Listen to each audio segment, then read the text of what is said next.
Vengo pidiendo a todos los gallegos que se olviden a quién han votado en las anteriores elecciones. Que da igual haber votado al Bloque, al PSOE, a Mareas, a Nova, a Compromiso por Galicia. Hay 10.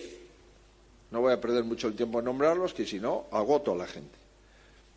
Yo le pido el voto a la gente que ha votado al PSOE en As Pontes. Se lo pido directamente, para defender As Pontes. Igual que el alcalde de As Pontes defiende As Pontes en las municipales, yo voy a ser el alcalde de As Pontes en las autonómicas. Voy a defender As Pontes hasta el final.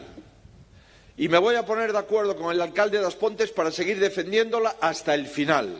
Y si el PSOE y el PP se unen, As Pontes no se cierra. Y eso es mi compromiso con este pueblo. Con este pueblo, con Ferrol, con la Mariña Lucense, con todos los pueblos de Galicia. Unámonos.